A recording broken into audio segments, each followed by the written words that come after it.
आप सबको जय मसीह की। हम परमेश्वर का धन्यवाद देते हैं, प्रभु ने फिर से मिलने का मौका दिया। ये नए वर्ष में प्रभु आप सबको आशीष दे और ये समय है कि हम प्रार्थना में जाएंगे। वचन में जाने से पहले धन्यवाद धन्यवाद धन्यवाद धन्यवाद धन्यवाद पिता, हम आपका धन्यवाद देते हैं सुंदर समय के लिए। जब हम वचन में जाते हैं, हमारी बुद्धि, हमारा ज्ञान, हमारी समझ निवारण पिता, आपका पवित्र आत्मा अगुवाई करे और आप में होकर हम वचन बोले पिता। हर बात में धन्यवाद देते हुए, आपकी पवित्र अगुवाई चाहते हुए पिता, और वचन की सेविकाई को आपके हाथों में देते हुए ये प्रार्थना आपके बेटे यीशु मसीह के सिले से मांगते हैं, आमीन।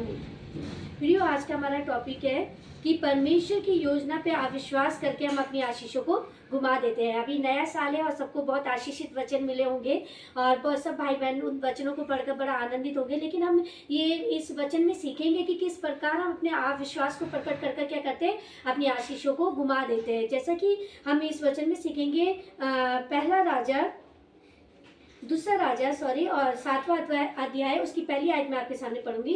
तब एलीशा ने कहा, यहोवा का वचन सुनो। यहोवा यूं कहता है, कल इसी समय में सोमरोम में के फाटक के में सा और भर मैदा और एक सकेल में 2 सा जो भी 1 सकेल में बिकेगा।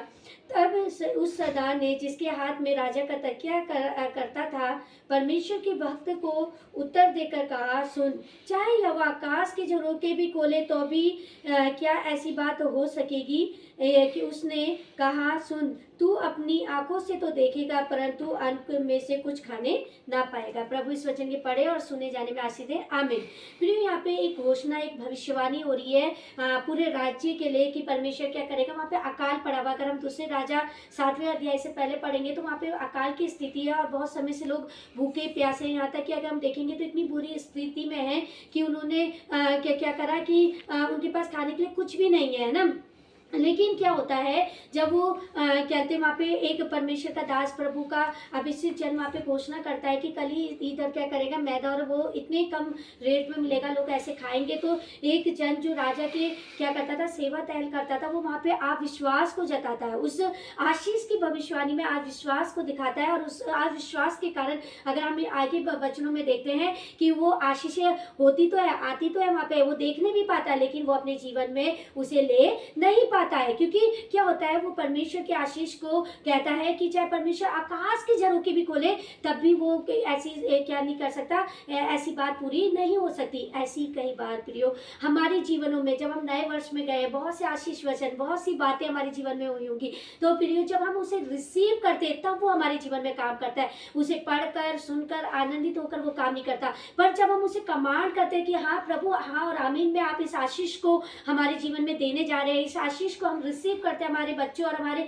घर परिवार में होने जा रही है जो आपने हमारे लिए दिया है, तो वो हमारे जीवन में आशीष का मूल ठहराती है, जैसे बाइबल कहती है प्रियो। जैसे कि और लोगों ने तो रिसीव करा, लेकिन उस व्यक्ति ने क्या करा, राजा का जो वहाँ पे सेवक था, उसने अविश्वास को दिखाया और उस अविश्वास के कारण वो क्या ठहरा, उसके लिए अभिशाप ठहरी वो आशीष है। आज हमारे जीवन में जो आशीष है, जो ब्लेसिंग है, जो प्रार्थना में प्रभु ने हमें दिया है, प्रार्थनाओं में जो ब्लेसिंग दी है, उन्हें संभालने के लिए जरूरी है कि हम विश्वास योग्य बने, हम प्रभु में विश्वास करना सीखे कि हाँ ये होगा, जब वचन बोल रहा है तो मेरे जीवन में ये पूरा होगा, तो वो हमारे लिए आशीष का मूल ठहरता है। परमेश्वर यही इस नए साल में सिखाना चाहता है कि जो भी है प्रभु में, वचन एक खूबसूरत कहता है परमेश्वर का दास पौलुस, प्रभु में सदा आनंदित रहो। मैं फिर कहता हूँ आनंदित रहो, और हम उस आनंद के साथ प्रभु में सदा बने रहे और परमेश्वर के वचनों में विश्वास करना सीखे और उसे अपने जीवन में अप्लाई करना सीखे।